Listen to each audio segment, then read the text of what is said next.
Hello again.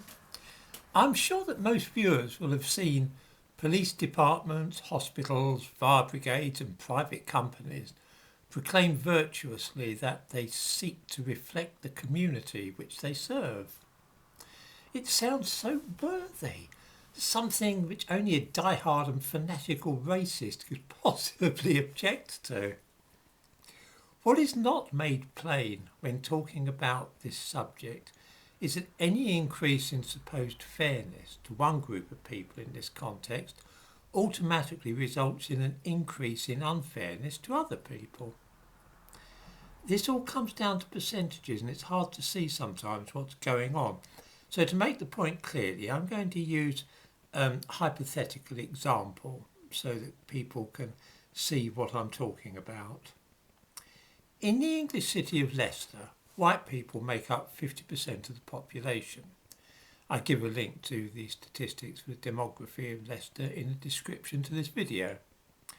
Most of the non-white population are of South Asian origin, chiefly Pakistanis and Bengalis, together with black people, Arabs and those of mixed heritage. Let us suppose that I am running the fire brigade in Leicester and decide that I want my firefighters to reflect the community which we serve.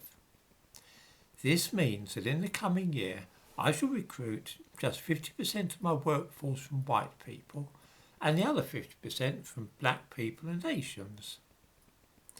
At a stroke, I have halved the number of jobs available to white people living in the city.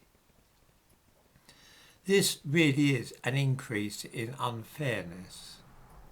No matter how well qualified I am to be a firefighter, I might have the right physique, a degree from Oxford or Cambridge, and a lifelong ambition to be a fireman. I'm still excluded from half the jobs which are advertised in the fire brigade. This is not the worst of it though. Because many of the people in the Bengali and Pakistani community are shorter and less fit than average, together with having, on average, lower academic qualifications, to say nothing of the fact that few of them may want to be firefighters, I'm going to have to lower the bar for applicants. This will mean that I'll have to drop the standards for physical fitness, height, strength and so on, and also be prepared to accept applicants with fewer academic qualifications and even those whose proficiency with the English language is not good.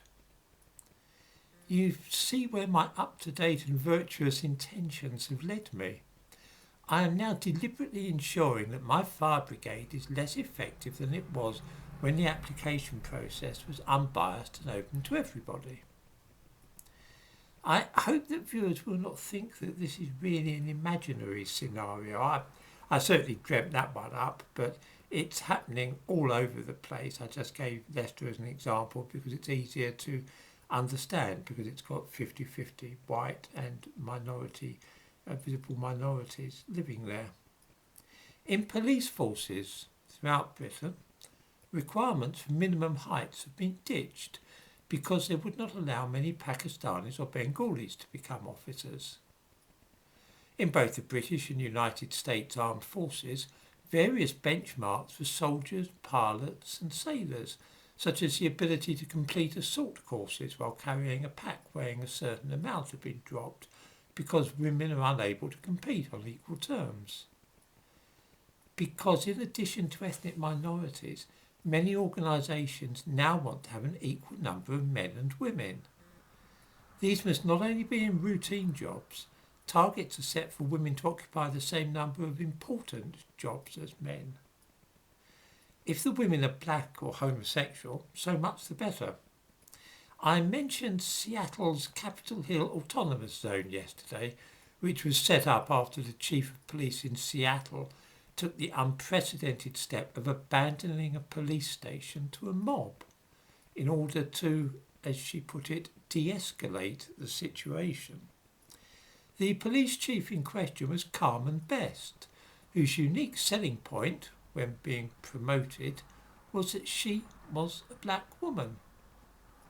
Some of us would say that a better reason for choosing a police chief might be that this is a job that requires a tough person who will stand fast and not retreat in the face of a dangerous mob, rather than just having a certain amount of melanin in your skin or lacking a penis. But there you are. That's the world in which we now live. The promotion of Cressida Dick to Commissioner of Police in London was due to the fact that it had been decided that a woman should have the job. That she was also homosexual was a real bonus. In this way, men who are perhaps better qualified for the job are left with no chance. Everybody knew that the next head of the Metropolitan Police was going to be a woman. Some viewers might be wondering what would happen if applications for jobs were assessed in a colour and gender blind fashion.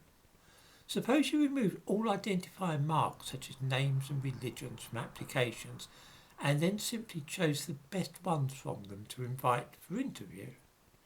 This has of course been tried, and wherever it has been done, it's been very swiftly dropped. The reason is that in most cases where intellectual aptitude is a requirement, the most suitable applications always turned out to be from white people and those of Chinese or Indian heritage. Where strength and physical prowess were needed, all the applications from men came to the top of the pile. This is why you will never see any colourblind admissions being talked about. I'm going to talk more about this subject in a video coming soon, because the whole business of diversity is something of a leitmotif of the modern age, and the chief result is it's actually making armed armies, police forces and fire brigades less effective than they once were.